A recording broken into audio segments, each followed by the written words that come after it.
What if I told you that liquids aren't as liquidy as we thought? It sounds strange, right?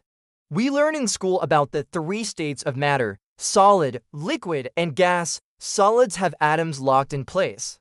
Gas atoms zip around freely, and liquids? Well, they're somewhere in between, a chaotic jumble of atoms constantly moving and jostling, like a crowd on a busy street. But new research is turning this simple picture on its head.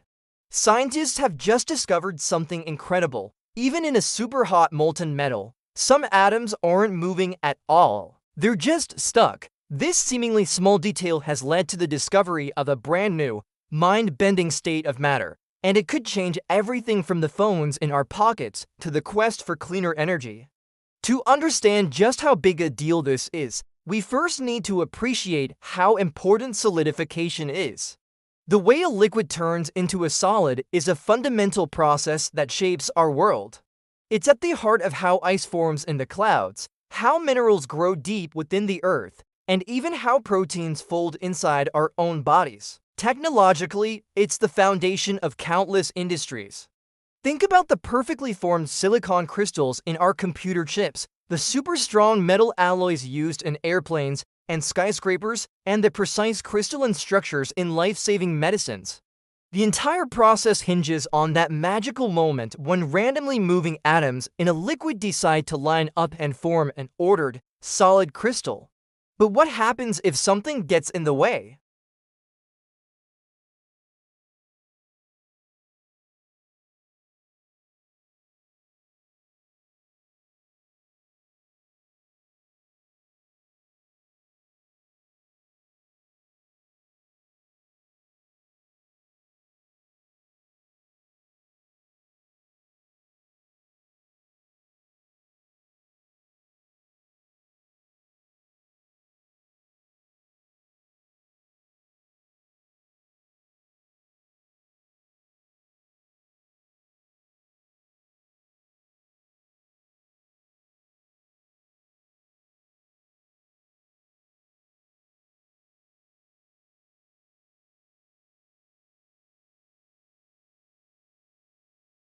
The researchers used it as a sort of microscopic hot plate.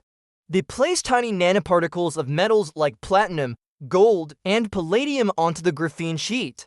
Then they heated them up until they melted into tiny liquid droplets. Using the microscope's powerful electron beam, they could watch the atoms inside these droplets whizzing around, just as you'd expect in a hot liquid. But then they saw something that made them do a double take. Amidst all the chaos, some atoms weren't moving. They were completely stationary, pinned to the graphene surface below. It was like watching a packed dance floor where a few people were mysteriously frozen in place. So what was going on? Further investigation revealed that these atoms weren't just randomly stopping. They were becoming strongly attached to specific spots on the graphene surface known as point defects. These are tiny imperfections, like a missing atom in the otherwise perfect honeycomb structure of the graphene. The metal atoms were latching onto these defects with a bond so strong that even the intense heat of the molten liquid could break them free. What's even more fascinating is that the scientists realized they could control this. By focusing the electron beam a particular area, they could actually create more of these defects in the graphene, which in turn allowed them to pin more atoms in place within the liquid. They had found a way to intentionally place roadblocks in the path of the moving atoms. This is where things get really interesting, because the scientists had stumbled upon a powerful new way to control matter. They could now decide how many atoms were pinned and, to some extent, where they were pinned. This gave them a unique opportunity to study how these stationary atoms affect the process of solidification. When only a few atoms were pinned down, they didn't have much of an effect. As the liquid metal cooled, a crystal would start to form and grow, eventually turning the whole droplet into a solid, just as it normally would. But when the scientists pinned a lot of atoms in place, everything changed. These stationary atoms acted like obstacles, physically blocking the other atoms from arranging themselves into the neat, orderly pattern of a crystal. The liquid just couldn't solidify properly. The most dramatic effect happened when the researchers managed to arrange these pinned atoms into a ring, forming a tiny atomic fence that completely surrounded a pool of liquid metal. They created what they called an atomic corral. Once trapped inside this corral, the liquid platinum behaved in a way that should be impossible. Its normal freezing point is over 1700 degrees Celsius. But inside the corral, it stayed liquid even as the temperature dropped and dropped. It remained a liquid all the way down to 350 degrees Celsius, that is over 1,000 degrees below its freezing point. They had created a new state of matter, a corralled supercooled liquid. It's a liquid that desperately wants to become a solid, but it's physically trapped and can't. Now, if you keep cooling this trapped liquid, it does eventually become solid. But it doesn't form a regular crystal. Instead, it turns into something called an amorphous solid. Think of it like this. A normal crystal is like a perfectly stacked wall of bricks, all in neat rows. An amorphous solid is like a pile of bricks that has just been dumped on the ground as solid, but there's no order or structure. This kind of amorphous metal is incredibly unstable. It's like a compressed spring, full of stored tension because the atoms are stuck in a configuration they don't want to be in. The only thing holding it together is the atomic corral. The moment that corral breaks, if even one of the pinned atoms comes loose, the tension is released. The atoms instantly and rapidly rearrange themselves into their preferred, stable, crystalline structure. So the scientists didn't just observe a weird phenomenon.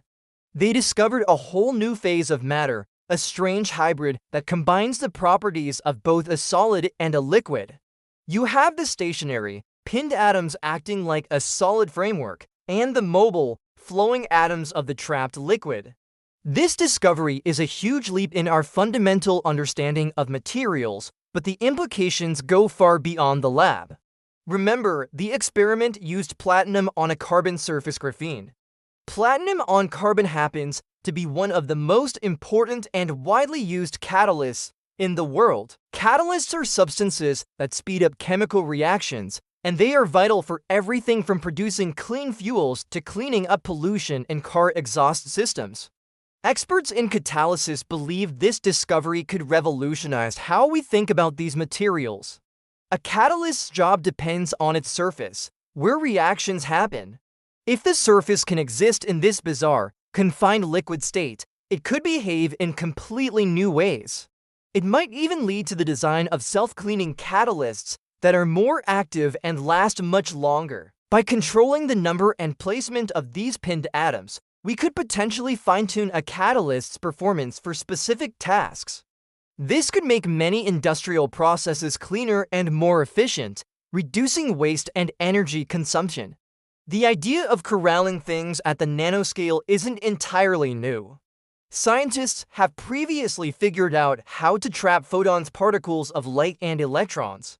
But this is the first time anyone has ever managed to corral entire atoms. It opens up a new toolbox for materials science. Imagine being able to build structures, atom by atom, not just out of solids, but by using these hybrid solid-liquid materials. We could create custom surfaces that trap and hold specific molecules, or design materials with switchable properties that change from liquid-like to solid-like on command. This level of control could help us use precious and rare metals like platinum much more efficiently, getting the most catalytic bang for our buck. In a world striving for cleaner technologies, from hydrogen fuel cells to better batteries, making our most important materials go further is a game changer.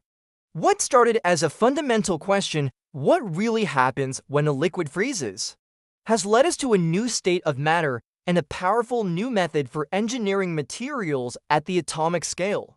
This research beautifully illustrates how the most profound discoveries often come from just looking at the world in a slightly different way, with a tool powerful enough to reveal the secrets hidden in plain sight. We've gone from thinking of liquids as a simple chaotic soup to seeing them a complex dance that we can now begin to choreograph.